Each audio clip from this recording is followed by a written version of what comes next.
And I thought today we could just talk about a few ideas for activities that you could participate in with your kids before bed that don't involve any screens.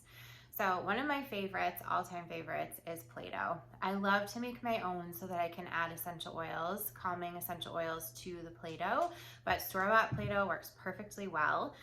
Depending on your kids' ages, you can just have some simple cookie cutters and some rollers, things like that. Keep it really simple. If your kids are older, you can do like a nailed it kind of competition where they can all try to create the same object and you can vote on who did the best job. Things like that can be really fun. We love listening to classical music and drawing.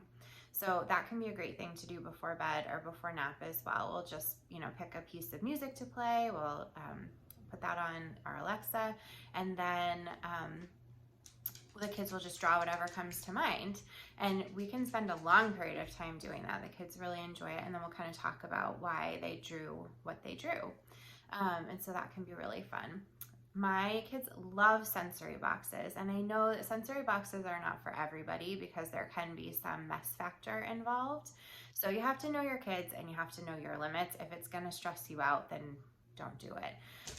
But there are lots of things you can put in a sensory box. So when I make them, I change them out fairly regularly, but we use fillers like rice, beans, pasta, popcorn, shredded paper, that Easter grass that you can get to fill up like baskets, gift baskets, things like that. We'll use that sometimes.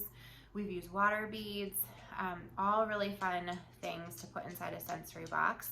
And then you can just put scoops, and bowls, things like that. That is perfect. You can add animals or, fake flowers or any of that kind of stuff. Really, your imagination can go wild. Anything you can think of, you can add to a sensory box. You can make it themed or not themed, but those will keep kids busy for a while generally. So we like to do that as well for before bed.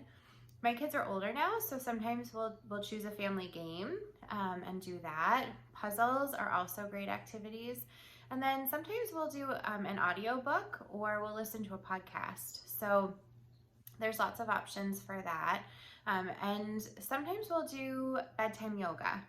So we have a book of bedtime yoga poses and we'll do that. And sometimes we will, just kind of let the kids decide, like, I want to try to look like an animal, I want to look like a cow, and so we'll kind of do cow pose, or I want to try to look like a cat, and we'll do cat pose, and we'll just kind of let them decide.